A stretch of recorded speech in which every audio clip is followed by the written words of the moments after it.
Hi guys, இந்த main dots எப்படி போடுறது அப்படிங்கிறத பற்றி நாம் தெரிஞ்சுக்கிட்டோம். அடுத்தது இந்த சைடு டாட்ஸ் இதெல்லாம் எப்படி போடுறது அப்படின்ட்டு இந்த வீடியோவில் நாம் தெரிஞ்சுக்குவோம். சைடு டாட்ஸ் போடுறத புரிய வைக்கிறதுக்காக நான் ஒரு சின்ன முக்கோணம் ஒன்று வரைகிறேன். மற்றபடி இதை நம்ம ஒவ்வொரு வாட்டி தைக்கிறப்பையும் இப்படியெல்லாம் வரைய தேவையில்லை. 3 டாட்ஸையும் போட்டதுக்கப்புறம் இந்த மாதிரி நமக்கு ஒரு முக்கோணம் மாதிரி தான் இருக்கும். இப்போது இந்த மெயின் டாட்ஸோடைய அந்த பாயிண்ட்டை பிடிச்சிக்கிட்டு நாம் இந்த துணியை இப்படி கிராஸாக இருக்கிற மாதிரி தான் போட்டுக்கணும். ஒரு வி மாதிரி இருக்கிற மாதிரி போட்டுக்கிட்டு ஒரு 1/2 இன்ச் அகலத்துக்கு வரையணும். 1 இன்ச்சுக்கு முன்னாடியே மெயின் டாட்ஸ்லேருந்து 1 இன்ச்சுக்கு முன்னாடியே நிறுத்திடணும். அடுத்தது இந்த ஆம்ஹோல் சைடு டாட்ஸ் இதை எப்படி வரைகிறதுன்ட்டு பார்ப்போம். மெயின் டாட்ஸை பிடிச்சிக்கிட்டு இந்த ஆம்ஹோல் பக்கமாக ஒரே ஒரு இடம் மட்டும்தான் இந்த மாதிரி ஒரு 1/2 இன்ச் அளவுக்கு சமமாக இருக்கும். நாம் சரியாக போடலைன்னா இந்த மாதிரி முன்பக்கமோ பின்பக்கமோ கிராஸாக தான் வரும். ஒரே ஒரு குறிப்பிட்ட இடம் மட்டும் இது அவங்கவுங்க ப்ளவுஸை மடித்து போடுறப்ப உங்களுக்கே புரியும். அந்த மாதிரி சமமாக போட்டுங்க. இந்த டாட்ஸுக்கும் அகலம் ஒரு 1/2 இன்ச் அளவுக்கு இருக்கலாம். அங்கேருந்து கிராஸாக நாம் தையல் போடணும்.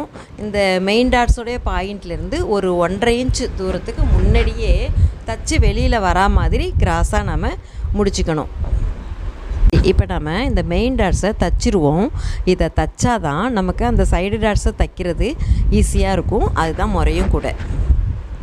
இந்த மெயின் டாட்ஸை மட்டும் தைக்கிறப்ப 2 வாட்டி நாம் மேலே தைச்சிக்கணும்.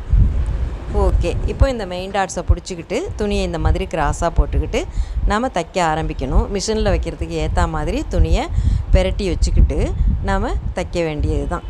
இப்படி தைக்கிறப்போ அந்த டாட்ஸ்லேருந்து 1 இன்ச்சு முன்னாடியே கிராஸாக அப்படியே வெளியில் வந்துடுங்க.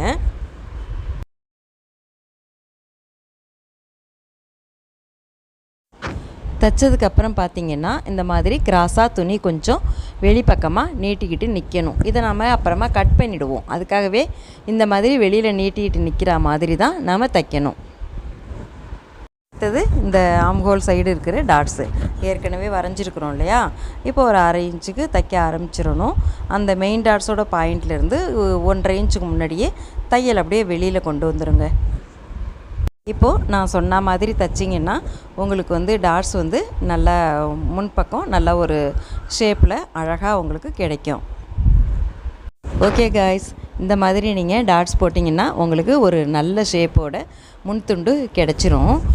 ஆனால் முன்துண்டு சம்மந்தமாக இன்னும் நம்ம நிறைய தொடர்ந்து பேசுவோம். வீடியோ பார்த்ததுக்கு ரொம்ப நன்றி. வணக்கம்.